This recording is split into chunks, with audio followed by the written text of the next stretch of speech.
धमाकों से उड़ाया cease fire, 45 दिन में मारे 350 फिलिस्तीनी।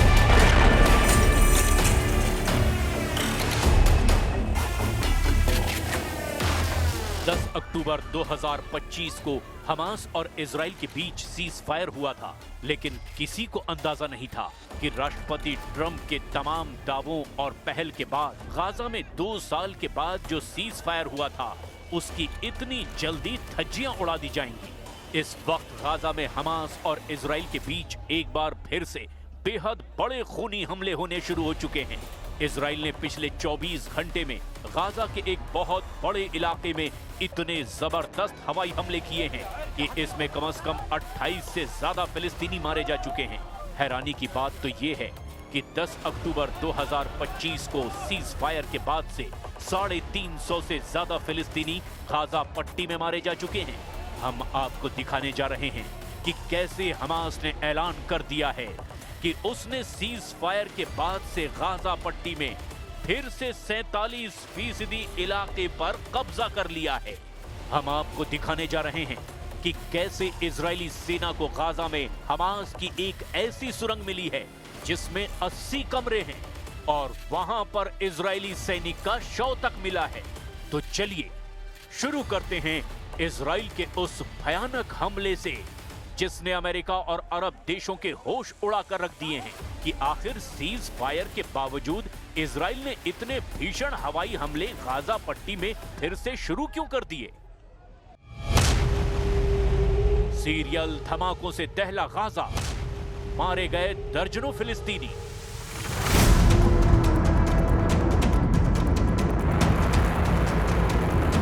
सीज फायर के बाद से गाजा की तस्वीरों में रत्ती भर का फर्क नहीं आया है।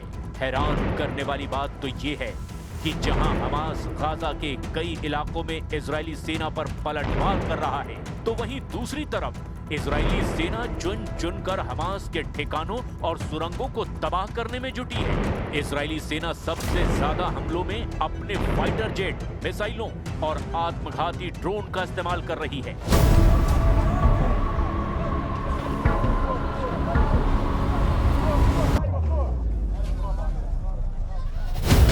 2 साल के युद्ध के बाद 10 अक्टूबर को अमेरिका की मध्यस्थता से इजराइल और हमास के बीच हुए युद्ध विराम समझौते के बाद से 22 नवंबर का दिन सबसे घातक दिनों में से एक था।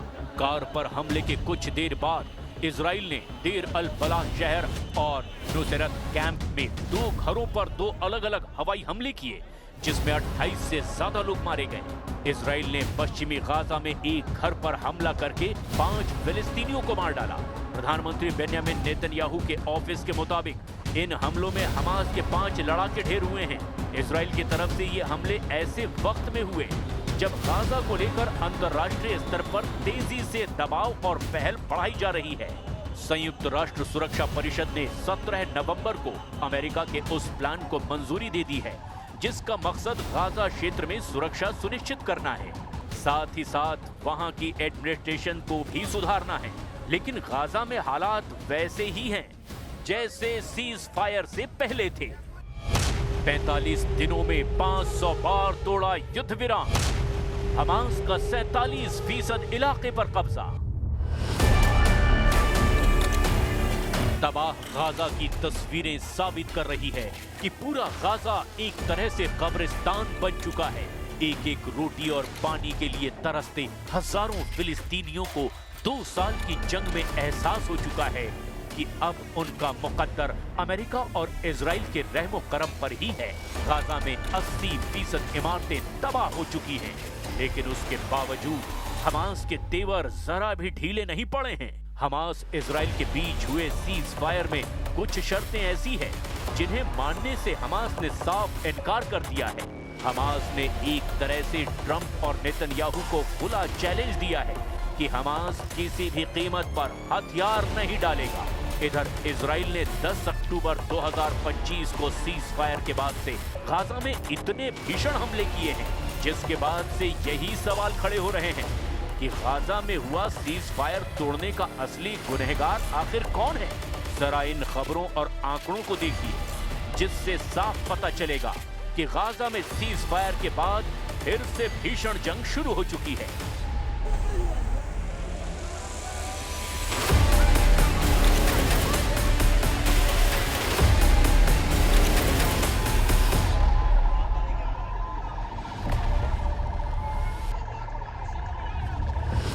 कुछ रिपोर्ट्स में किए गए दावों के मुताबिक इजराइल ने 45 दिनों में लगभग 500 बार गाजा युद्ध विराम का उल्लंघन किया।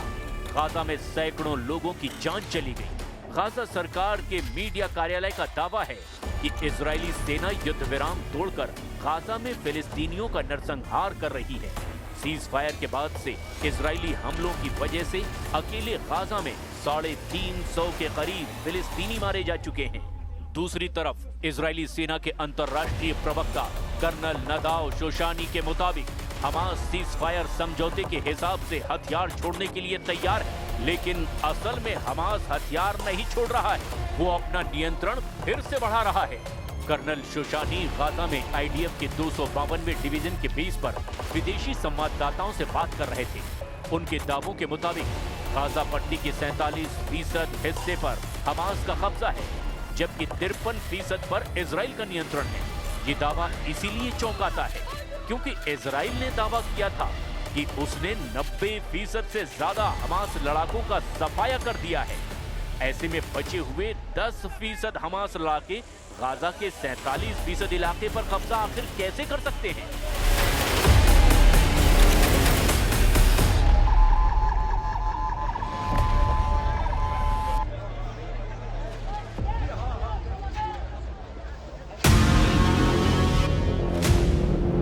इजरायली सेना ने रफा इलाके में हमास पर अब तक का सबसे बड़ा और जटिल भूमिगत टनल नेटवर्क बेनकाब किया है।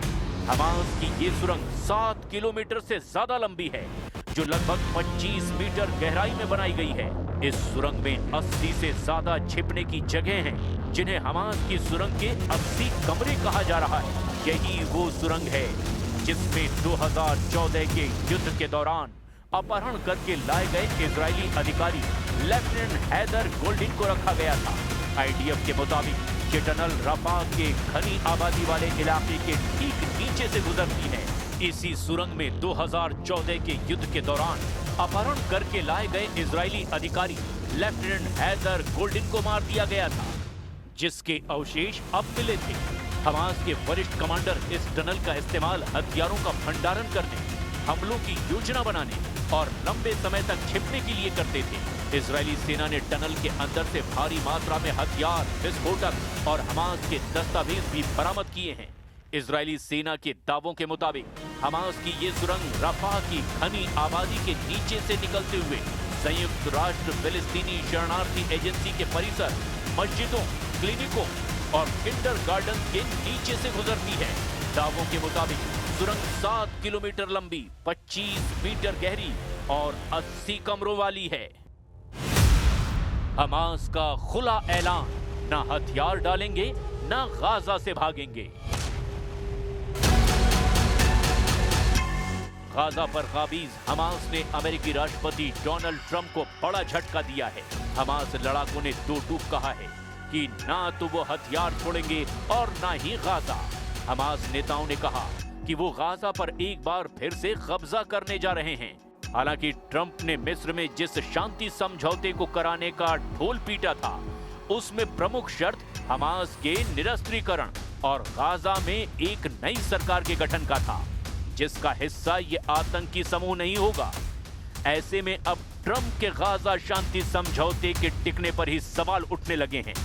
समाचार एजेंसी रॉयटर्स को दिए इंटरव्यू में हमास के टॉप नेता और पोलित ब्यूरो के सदस्य मोहम्मद नज्जल साफ कह रहा है कि हमास ग्रुप गाजा में सुरक्षा नियंत्रण बनाए रखने का इरादा रखता है।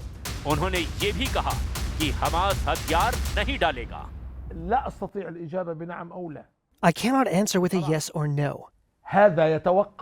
Frankly, it depends on the nature of the project. The disarmament project you are talking about. What does it mean? To whom will the weapons be handed? अब ऐसे हालात में साफ है कि गाजा में एक बार फिर से हमास और इजराइल के बीच खूनी झड़पें शुरू हो चुकी हैं, जो कहीं ना कहीं गाजा के लोगों के लिए नासूर बनने लगी है।